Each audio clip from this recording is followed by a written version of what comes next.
बाबा मत्स्यनाथ जी महाराज की, सिद्ध शिरोमणि बाबा अमृतनाथ जी महाराज की, सिद्ध शिरोमणि बाबा अमृतनाथ जी महाराज की, बाबा नागेवाला धाम की, बाबा नागेवाली धाम की, सिद्ध बाबा बुद्धनाथ जी महाराज की, सिद्ध बाबा बुद्धनाथ जी महाराज की। नमः पार्वती पतिये हर हर।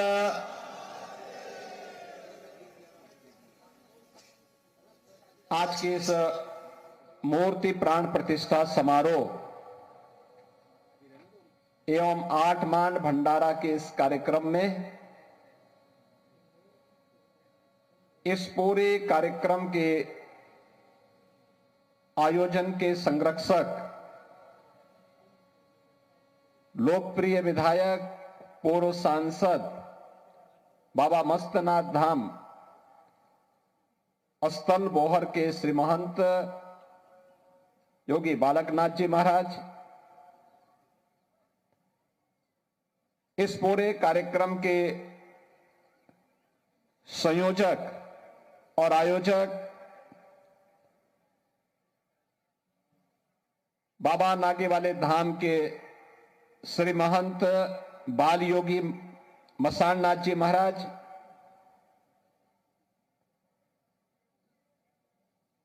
आज के इस समारोह में जिनकी विशिष्ट उपस्थिति है, ऐसे नाथ पंथ के हमारे सभी पूज्य संत योगेश्वर योगी महासभा के महामंत्री श्री महंत चैताईनाथ जी महाराज, हमारे रमतो के 12 के श्री महंत बाबा महंत कृष्णनाथ जी महाराज, 18 के श्री महंत बाबा महंत समुद्रनाथ जी महाराज, पेवा गरीबनाथ मठ के श्री महंत पीर शेरनाथ जी महाराज, कोथकला हिसार के श्री महंत पीर जेताईनाथ जी महाराज, उजाना के श्री महंत पीर राजनाथ जी महाराज, रायसन के महंत पीर लहरनाथ जी महाराज, हीरो कला पंजाब के श्री महंत पूर्णनाथ जी महाराज, धनौरी के श्री महंत पीर हरिनाथ जी महाराज, सांगल से श्री पीर महंत शेरनाथ जी महाराज, आज के समारोह में विशेष रूप से जिनकी उपस्थिति हुई है, भारतीय जनता पार्टी के हरियाणा प्रदेश के अध्यक्ष श्री मोहनलाल बड़ोनी जी, हरियाणा सरकार के मंत्री श्री अरविंद शर्मा जी, उत्तर प्रदेश सरकार के जल शक्ति मंत्री श्री स्वतंत्र देव सिंह जी, पूर्व मंत्री और विधान परिषद के सदस्य और मध्य प्रदेश के प्रभारी डॉक्टर महेंद्र सिंह जी, यहां के स्थानीय विधायक श्रीमती कृष्णा गहलावत जी, विधायक निखिल मदान जी, विधायक देवेंद्र कादियान जी, आज के इस मूर्ति प्राण प्रतिष्ठा समारोह में उपस्थित जिला पंचायत अध्यक्ष सोनीपत अशोक भारद्वाज जी, सभी पूज्य योगेश्वरगण, संतजन, भक्तजन और भारी संख्या में सिद्ध योगी बाबा बुद्धनाथ जी महाराज, सिद्ध योगी बाबा कृष्णनाथ जी महाराज, सिद्ध बाबा वीरनाथ जी महाराज, सिद्ध योगी बाबा बृहस्पतिनाथ जी महाराज, सिद्ध बाबा योगी स्वरूपनाथ जी महाराज, सिद्ध बाबा योगी मुन्नानाथ जी महाराज, सिद्ध योगी बाबा सुनेहरा नाथ जी महाराज के प्रति श्रद्धा का भाव रखने वाले सभी उपस्थित श्रद्धालु बहनों और भाइयों, मैं सबसे पहले नाथ संप्रदाय की ओर से आयोजित इस मूर्ति प्राण प्रतिष्ठा समारोह के इस भव्य आयोजन के लिए इस पीठ के श्री महंत बाल योगी मसाणनाथ जी महाराज को हृदय से उनका अभिनंदन करते हुए बधाई देता हूं कि उन्होंने अपनी गुरु परंपरा के प्रति जो अगाध श्रद्धा भाव के साथ यहां की जनभावनाओं के अनुरूप इस मूर्ति प्राण प्रतिष्ठा समारोह और आठमान के भंडारे के इस भव्य आयोजन को आज यहां पर आयोजित किया है, ये सचमुच अभिनंदनीय है, सराहनीय है। और इस अवसर पर आप सभी पूज्य संतों का, श्रद्धालु जनों का मैं नाथ संप्रदाय की ओर से भी, योगी महासभा की ओर से भी हृदय से स्वागत करता हूं, अभिनंदन करता हूं। भारत की सनातन धर्म की आध्यात्मिक और सांस्कृतिक विरासत में नाथ पंथ भारत के प्राचीनतम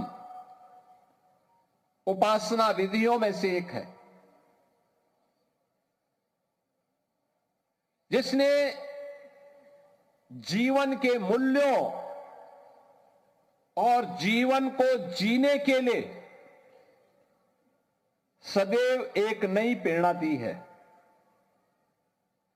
समाज को उसके साथ जुड़ने, उसके साथ मिलकर के आगे बढ़ने के लिए प्रेरित किया है। और यही कारण है बृहत्तर भारत में आप जहां कहीं भी जाएंगे, नाथ सिद्धों, योगियों की एक लंबी श्रृंखला, उनके मठ, उनके मंदिर, उनका धूना, उनके खो, इनके माध्यम से आपको एक लंबी श्रृंखला देखने को मिलेगी। उत्तर से दक्षिण, पूरब से पश्चिम, सर्वत्र फैले हुए धर्मस्थल सनातन धर्म के प्रति, उनके मूल्यों और आदर्शों के प्रति, नाथ पंथ की परंपरा की प्रतिबद्धता को भी प्रस्तुत करते हैं। बहनों और भाइयों, आज देश प्रधानमंत्री मोदी जी के नेतृत्व में एक भारत श्रेष्ठ भारत को अपनी आंखों से, भौतिक चक्षुओं से देख रहा है। भारत तेजी के साथ दुनिया में आगे बढ़ रहा है और ये हमारा सौभाग्य है कि 1000 वर्षों के अंदर दर्जनों पीढ़ियां चली गई। एक हसरत थी कि हम भारत को परम वैभव तक, भारत को श्रेष्ठ भारत के रूप में स्थापित करते हुए देख सके। 1000 वर्षों के अंदर वह 1000 वर्ष विदेशी आक्रांताओं का सामना करते हुए, गुलामी की जंजीरों को तोड़ते हुए व्यतीत हो गए।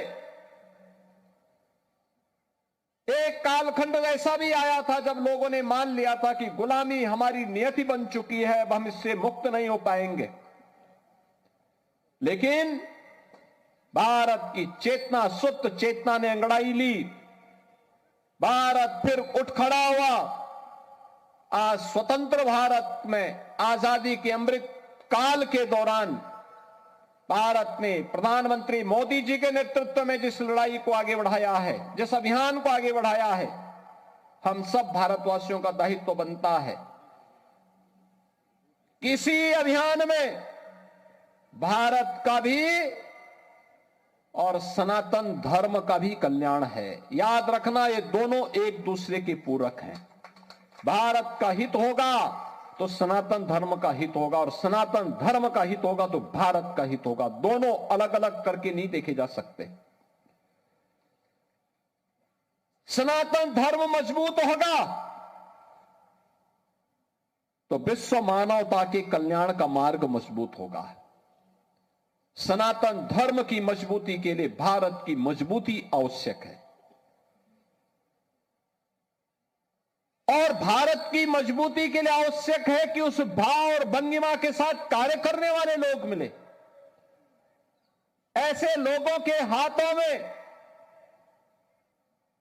धार्मिक हो या आध्यात्मिक हो या फिर राजनीतिक नेतृत्व, ऐसे हाथों में ही होने चाहिए जो देश को एक नई दिशा दे सके, देश को आगे बढ़ा सके, भारत को विकास की उन बुलंदियों की ओर पहुंचा सके जहां पर भारत आज से 1500 वर्ष पहले, 2000 वर्ष पहले जहां भारत था। और भारत ने पिछले 11 वर्ष के अंदर उस शानदार यात्रा को आगे बढ़ाया है। कोई सोचता था आज से 5 साल पहले, 10 साल पहले कि अयोध्या में राम मंदिर का निर्माण होगा? लोगों के लिए कल्पना थी। संघर्ष सनातन धर्मावलंबी करता था, लेकिन वो ये नहीं मानता था कि ये हो पाएगा।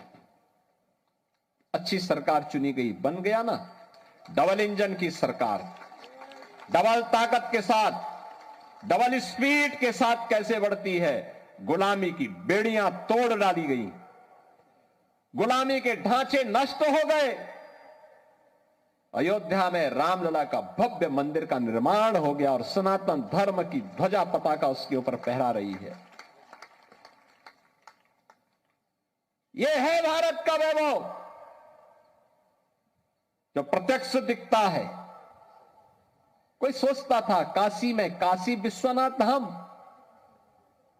आज से 10 साल पहले कोई जाता था, 10 श्रद्धालु एक साथ आने में कठिनाई होती थी, 50 लोग नहीं जा सकते थे। आज काशी विश्वनाथ धाम में 50,000 श्रद्धालु एक साथ जा सकता है, दर्शन कर सकता है। इस समय 1.5 से लेकर 2 लाख श्रद्धालु प्रतिदिन वहां दर्शन कर रहा है। अयोध्या में 1.5 से 2 लाख श्रद्धालु प्रतिदिन दर्शन कर रहा है। कोई भय नहीं, कहीं कंजेशन नहीं, कहीं पर अफरा तफरी नहीं। और प्रयागराज में समरसता का क्या अद्भुत नजारा है। मौनी अमावस्या में 4.5 करोड़ श्रद्धालुओं ने संगम में स्नान किया। 4.5 करोड़। दुनिया के कई देशों की आबादी 4.5 करोड़ नहीं है, जहां हमारे यहां एक दिन में लोग संगम में, त्रिवेणी में आस्था की डुबकी लगा रहे हैं। यह भारत में ही हो सकता है। ये संतों का प्रताप है, इनकी साधना का प्रतिफल है, राजनीतिक नेतृत्व के द्वारा दिया गया मार्गदर्शन है, और आने वाले हर श्रद्धालु को सुविधाजनक तरीके से उसकी आस्था का सम्मान करते हुए अपने कार्यक्रम को आगे बढ़ाया जा रहा है। पिछला एक सहस्त्राब्दी यानी 8वीं सदी से लेकर के 19वीं सदी तक भारत ने गुलामी की बेड़ियों को और विदेशी आक्रांताओं को झेला है। अब अगला 1000 वर्ष ये भारत का वर्ष है, सनातन धर्म को परम वैभव तक ले जाने का वर्ष है। और इसी के लिए हम सबको अब कार्य करना है, मिलकर के कार्य करना। 1000 वर्ष तक दुनिया के अंदर केवल और केवल भारत का डंका होना चाहिए, भारत का सनातन धर्म का डंका बचना चाहिए। इसके लिए हम सबको कार्य करना होगा, और इसी का आह्वान करने के लिए आज मैं भी आया हूं इस भंडारा कार्यक्रम में। इसीलिए मैं भी आया हूं। यह काम केवल राजनीतिक नेतृत्व का मात्र नहीं है, समाज का भी है। प्रधानमंत्री जी जब कहते हैं ना विकसित भारत बनाने के लिए, विकसित भारत बनेगा तब जब हरियाणा विकसित होगा, मुरथल विकसित होगा। आपने देखा होगा ना, यहां पे इस नागे वाले धाम में, बाबा नागे वाले धाम में, मुरथल में लोग यहां पर सिद्ध योगी बाबा बुद्धनाथ जी महाराज की प्रेरणा से कोई नॉन वेज इस्तेमाल नहीं करता। कितनी बड़ी बात है। एक संत ने प्रेरणा दी और उस प्रेरणा का परिणाम क्या है? उनका आशीर्वाद यहां बरसता है। ये धाम बन गया, वीरान जगह आज धाम बन गया। क्या आध्यात्मिक ऊर्जा है। आप सबकी उपस्थिति उस आध्यात्मिक ऊर्जा के तेज को और आगे बढ़ाता है। अगर यह निर्णय मुरथल ले सकता है तो यह निर्णय नहीं ले सकते कि हम इस क्षेत्र में नशा भी नहीं होने देंगे। नशा, युवा पीढ़ी को नशा से बचाएंगे। याद करना, नशा नाश का कारण है। नशा नाश का कारण है। देश का दुश्मन जब देश के खिलाफ कोई षड्यंत्र नहीं कर पा रहा है, कोई षड्यंत्र का मतलब अब उसे मालूम है कि सेना के बल पर वो भारत को नहीं दबा सकता, क्योंकि भारत के अंदर एक मजबूत सरकार है मोदी जी के नेतृत्व में। अगर किसी दुश्मन ने दुस्साहस किया तो उसमें मिट्टी में मिलाने की सामर्थ्य आज भारत के अंदर है, भारत के बहादुर जवानों के अंदर है। भारत की सेना, भारत के अर्धसैनिक बल के जवान, भारत के पुलिस के जवान उस दुश्मन को ऐसा मिट्टी में मिलाते हैं कि कहीं उसको कब्र लगाने के लिए जगह भी नहीं मिल पाती है। इसलिए वह सामने नहीं लड़ना चाहता है, चोरी छुपे वह भारत की नौजवान पीढ़ी को खराब करना चाहता है। कहते भी है ना, किसी देश के भविष्य को देखना तो वहां के युवाओं को देख लो, उनके विजन को देख लो, उनके हौसलों को देख लो। युवा अगर उत्साही है, युवा के मन में देश और समाज के प्रति कुछ कर गुजरने की तमन्ना है, तो उस देश का भविष्य उज्जवल है। जहां पे युवा शक्ति हताश हो, निराश हो, नशे की चपेट में हो, उसका कोई भविष्य नहीं हो सकता, कोई भविष्य नहीं हो सकता। याद करना, कोई अधिकार नहीं है हम लोगों को अपने युवाओं के भविष्य के साथ खिलवाड़ करने का, किसी को नहीं है, किसी को नहीं होना चाहिए। और इसीलिए मैं आप सबसे कहूंगा, एक अभियान चलना चाहिए नशे के खिलाफ, उन कुरीतियों के खिलाफ जो समाज को अंदर अंदर खोखला बना रहा है, उन कुरीतियों के खिलाफ जो समाज को चौराहे पर खड़ा करके हताशा और निराशा की गहरी खाई की ओर धकेल रहा है। जीवन हताशा और निराशा का नाम नहीं है। जीवन तो उत्साह और उमंग का नाम है, श्रद्धा और समर्पण का नाम है, आगे बढ़ने के लिए एक नई प्रेरणा का नाम है। अपनी विरासत पर गौरव की अनुभूति करते हुए नित नवीन नवाचार के साथ नए प्रयोग करते हुए आगे बढ़ने का नाम ही जीवन है। याद करिए, धर्म केवल उपासना विधि नहीं है। उपासना विधि व्यक्ति की स्वयं की उपासना हो सकती है, उसको थोपा नहीं जाता है, लेकिन धर्म का जो व्यापक स्वरूप है वह बृहद है, यतो अभ्युदय।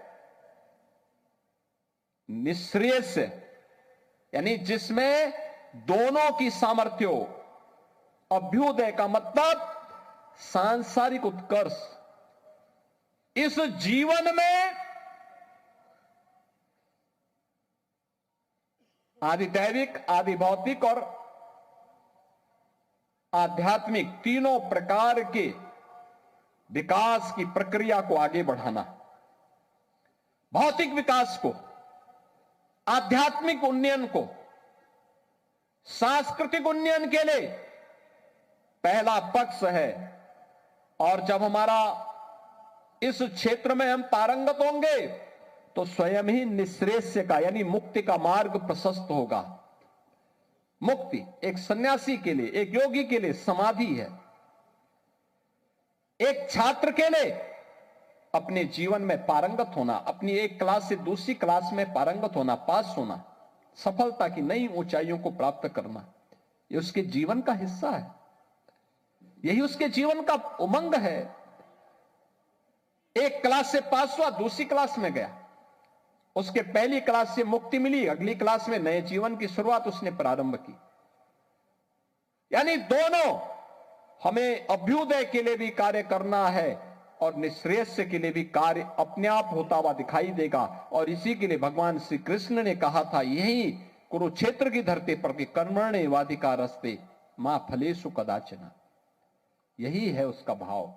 कर्म करिए, अच्छा कर्म करेंगे अच्छा फल प्राप्त करेंगे, बुरा कर्म करेंगे तो उसको आपको कोई ताकत उस पाप से वंचित नहीं कर सकती। उस पाप को, वो पाप आपको घेरेगा ही घेरेगा। अच्छा करेंगे, आपके पुण्य पर कोई डकैती नहीं डाल पाएगा, कोई नहीं डकैती डाल पाएगा। और इसीलिए अच्छा करने के लिए हमें कार्य करना होगा। अच्छा करने के लिए बात नहीं करेंगे, सही करेंगे। नशा के खिलाफ अभियान चलाएंगे। जन जागरण के एक व्यापक अभियान के साथ चल रहे धर्मांतरण के वैध और राष्ट्र विरोधी गतिविधि को कंट्रोल करेंगे। डेमोग्राफी बदलने की जो साजिश हो रही है, लव जिहाद के नाम पर हमारी बेटियों के साथ जो खिलवाड़ किया जा रहा है, इसको रोकेंगे, सख्ती से रोकेंगे। जागरूक करेंगे परिवारों को संस्कारित करेंगे और संस्कारवान परिवार के माध्यम से एक सशक्त राष्ट्र के निर्माण की दिशा में जो प्रवर्तमान अभियान है, इस अभियान में हम भी योगदान देंगे। यह हमारे योगियों को, पूज्य संतों को और समाज के जागरूक नागरिकों को इस दिशा में आगे बढ़ना होगा। और इसकी शुरुआत होती है नशा के खिलाफ अभियान से। जो मैंने कहा नशा नाश का कारण है, पूरी पीढ़ी को खोखला बना देता है, उसकी सोचने समझने की सामर्थ्य को नष्ट कर डालता है, उसे तमाम प्रकार के पाप कर्मों के लिए प्रेरित करता है। हमें इससे बचने की आवश्यकता है, उसके खिलाफ एक अभियान को चलाने की आवश्यकता है। और इस अभियान को अगर हम एक साथ मिलकर के चलाते हैं, सीमा पार से आने वाला जो ड्रग है, जो नशा है, वह देश के दुश्मनों की साजिश का परिणाम है। कोई जाने अनजाने में उसमें लिप्त है, उस अवैध कारोबार में लिप्त है, उसको वार्न करिए, लोकल पुलिस को अवगत कराइए, समाज को और उसके परिवार को अवगत कराइए कि इस पाप की भरपाई तुम जीवन भर नहीं कर पाओगे। जो एक कृत्य कर रहे हो, इसके बारे में बताइए उनको। और नहीं मानता है तो समाज संगठित होकर के इसके विरोध में खड़े हो जाए। सामूहिक रूप से खड़े होना चाहिए। बहनों और भाइयों, एक योगी के लिए, एक सन्यासी के लिए, एक संत के लिए धर्म और राष्ट्र से बढ़कर के कुछ नहीं हो सकता। यही उसके जीवन का ध्येय होना चाहिए। उसकी व्यक्तिगत प्रॉपर्टी कुछ नहीं होती, धर्म ही उसकी प्रॉपर्टी है, राष्ट्र ही उसका स्वाभिमान है। अगर कोई राष्ट्रीय स्वाभिमान को चुनौती देता है तो हमें खुल करके उसके सामने आकर के खड़ा हो जाना चाहिए, उसकी चुनौती का मुकाबला करने के लिए खड़ा होना चाहिए। कोई धर्म के खिलाफ आचरण करता है क्योंकि ऐसे तमाम कालनेमी होंगे जो धर्म की आड़ में सनातन धर्म को कमजोर करने की साजिश रच रहे होंगे। हमें उनसे सावधान होना होगा, उनसे सतर्क रहना होगा। अगर हम सतर्क हैं तो कोई आने वाले समय में हमारी जो यात्रा चल रही है, आज भारत एक नई आभा के साथ आगे बढ़ रहा है। देख रहे हैं ना, दुनिया में जब हलचल है, अराजकता है, अव्यवस्था है, लोग लड़ रहे हैं आपस में, तब भारत एक शानदार यात्रा के साथ आगे बढ़ रहा है। आप सोचो, इस शानदार यात्रा नहीं होती तो प्रयागराज में मौनी अमावस्या के दिन मात्र माघ मेला है, कुंभ नहीं है। कल यानी 18 जनवरी को मौनी अमावस्या के दिन 4.5 करोड़ श्रद्धालु वहां आकर के संगम में आस्था की डुबकी लगाया। 4.5 करोड़। और गंगा जल क्या अविरल और निर्मल है। हमारा दायित्व बनता है कि हम हर उस प्रतीक को सम्मान दें जो हमारे ऋषि मुनियों ने, संतों ने, शास्त्रों ने जिसके लिए हमें प्रेरित किया।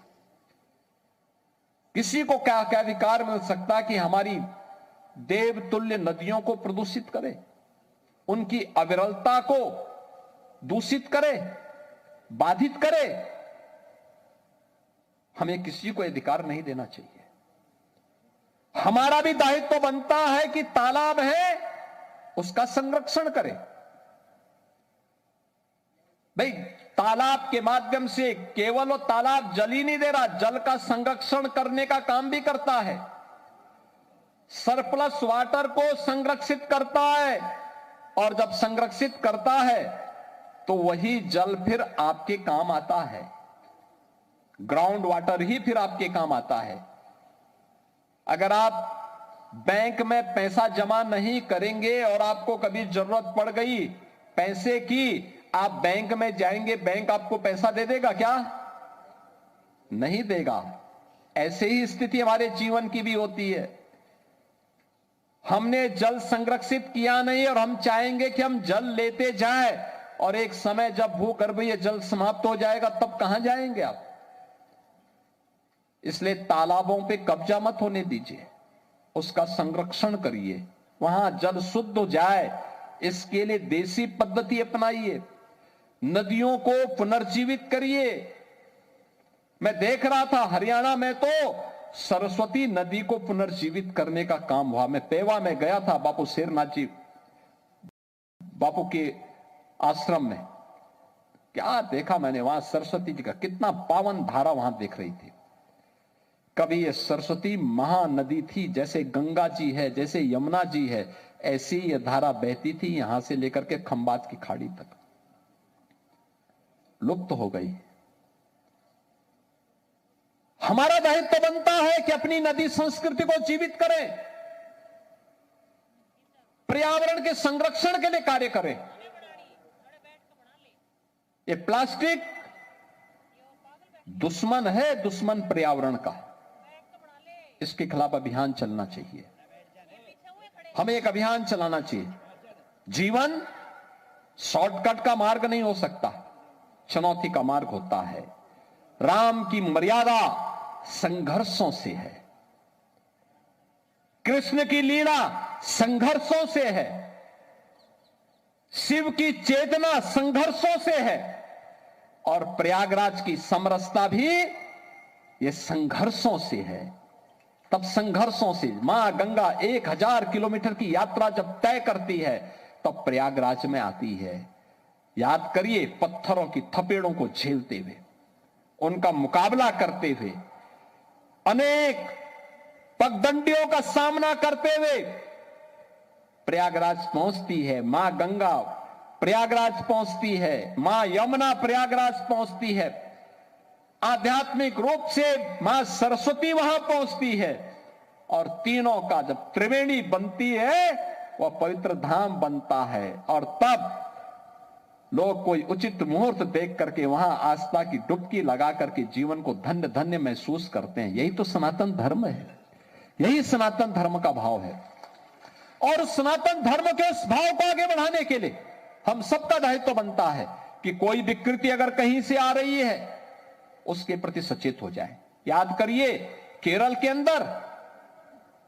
अंदर 2009 में वहां की माननीय उच्च न्यायालय ने कहा था कि लव जिहाद केरल जैसे राज्य को इस्लामिक राज्य बनाने की साजिश का हिस्सा है। आज जब मैं देख रहा हूं देश के अंदर तमाम राज्यों में षड्यंत्र बड़े पैमाने पे हो रहे हैं। हमारे संयुक्त परिवारों की परंपरा पहले इस परिवार को संस्कारित करके आगे बढ़ने के लिए प्रेरित करती थी। धीरे धीरे करके वह परिवार की संयुक्त परिवारों की परंपरा खंडित होती गई। आज वह भी विखंडित होती दिखाई दे रही है। उसे जीवित करने की आवश्यकता है। धामों के संरक्षण और स्वच्छता के प्रति हमें जागरूक होना पड़ेगा। उनकी पवित्रता को और उनकी मर्यादा को बनाए रखना पड़ेगा। पूरा देश अगर अयोध्या आ रहा है इसलिए क्योंकि अयोध्या धाम में आज भी उसको प्रभु श्री राम की मर्यादा का स्मरण होता है, तो अयोध्या धाम की ओर उमड़ पड़ता है। लाखों लोग प्रतिदिन आ रहे हैं, आज भी आ रहे हैं। याद करिए 2 वर्ष पहले प्रधानमंत्री मोदी जी ने अयोध्या में रामलला के भव्य मूर्ति की प्राण प्रतिष्ठा का कार्यक्रम संपन्न किया था। इससे पहले 2020 में अयोध्या में भव्य राम मंदिर के लिए शिलान्यास का कार्यक्रम संपन्न हुआ था, भूमि पूजन का कार्यक्रम संपन्न हुआ था। और तब से अब तक 45 करोड़ श्रद्धालु अकेले अयोध्या धाम आया है दर्शन करने के लिए। 45 करोड़। याद करना, कमी श्रद्धालु में नहीं है, कमियां हम लोगों में है जो उनको अपने इस आध्यात्मिक और सांस्कृतिक चेतना के साथ जोड़ नहीं पा रहे हैं। अन्यथा जहां भी सुविधा मिली, जहां उसे लगा कि हां यहां पे कुछ नयापन है देश के लिए, समाज के लिए, सनातन धर्म के लिए, वहां पर वह श्रद्धालु आकर्षित होकर के जा रहा है। काशी में काशी विश्वनाथ धाम हो, अयोध्या में अयोध्या धाम हो, प्रयागराज हो या ब्रजभूमि हो, हर ओर श्रद्धालु जनों के मन में आस्था का भाव। और हमारा दायित्व बनता है हर मंदिर को एक धाम के रूप में स्थापित करें। और यहां पर जो काम महंत मसाणनाथ जी महाराज ने यहां पर बाबा नागे वाले धाम में, मुरथल में जिस प्रकार का कार्य करके दिखाया है, यह अद्भुत है। और कितनी भव्य प्रतिमाओं को उन्होंने यहां पे रखा है। ये हजारों की संख्या में संतों की उपस्थिति, योगेश्वरों की उपस्थिति, हरियाणा सरकार की उपस्थिति, यहां के जनप्रतिनिधियों का श्रद्धा भाव, हजारों की संख्या में श्रद्धालु जनों की उपस्थिति, उन पूज्य सिद्ध योगियों के प्रति श्रद्धा और समर्पण का एक अनुपम उदाहरण है। यह सचमुच अभिनंदनीय है। लेकिन मैं आप सबसे कहूंगा कि जो भी विकृति सनातन धर्म को कमजोर करेगी और हमारी इस 1000 वर्ष की शानदार यात्रा में बाधक बनेगा, हर भारतवासी का दायित्व बनता है, हर सनातन धर्मावलंबी का दायित्व बनता है, हम उसके खिलाफ मोर्चाबंदी लेकर के उसको बाहर का रास्ता दिखाएं और अपनी शानदार यात्रा को आगे बढ़ाएं, जिससे भारत को प्रधानमंत्री मोदी जी ने अगले 25 वर्ष की कार्य योजना बनाई है। यानी 21 वर्ष के बाद जब देश अपनी आजादी का शताब्दी महोत्सव मनाएगा, तो शताब्दी महोत्सव का हमारा लक्ष्य विकसित भारत होगा। विकसित भारत आर्थिक रूप से तो दुनिया की एक ताकत रहेगी ही रहेगी, लेकिन विकसित भारत के साथ ही याद करना, हमें आध्यात्मिक रूप से भी, सांस्कृतिक रूप से भी, धार्मिक रूप से भी और समाज जीवन के प्रत्येक पक्षों को ध्यान में रख करके हमें उस विकसित भारत की परिकल्पना को एक भारत श्रेष्ठ भारत के रूप में आगे बढ़ाने की इस अभियान का हिस्सा बनना पड़ेगा और ये सभी लोगों की सामूहिक जिम्मेदारी का हिस्सा होगा। इस विश्वास के साथ मैं एक बार फिर से जिस बारे में आज यहां पर योगी महासभा के उपाध्यक्ष बाबा बस्तनाथ पीठ रोहतक के श्री महंत योगी बालकनाथ जी महाराज ने कहा, योगी महासभा के शताब्दी महोत्सव के कार्यक्रम प्रारंभ होने वाले हैं और उस कार्यक्रम की दिशा में एक व्यापक कार्य योजना आगे बढ़ेगी।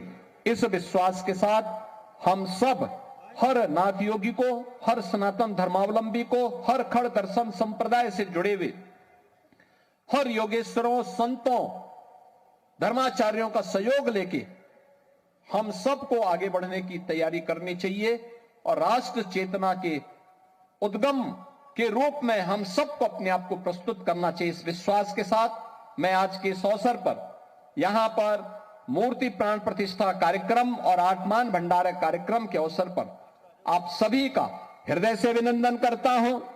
जिन पूज्य संतों का आज यहां पर मूर्ति प्राण प्रतिष्ठा का कार्यक्रम संपन्न हो रहा है, सिद्ध बाबा बुद्धनाथ जी महाराज, सिद्ध बाबा कृष्णनाथ जी महाराज, सिद्ध बाबा बीरनाथ जी महाराज, सिद्ध बाबा बृहस्पतिनाथ जी महाराज, सिद्ध बाबा स्वरूपनाथ जी महाराज, सिद्ध बाबा मुन्नानाथ जी महाराज, सिद्ध बाबा सुनहरा नाथ जी महाराज, इन सभी पूज्य संतों और योगेश्वरों के श्री चरणों में नमन करते हुए मैं यहाँ के श्रीमंत बाल योगी मसालनाथ जी महाराज को इस पूरे कार्यक्रम के प्रति हृदय से एक सफल आयोजन के लिए बधाई और शुभकामनाएं देते हुए कल बसंत पंचमी का आयोजन भी है।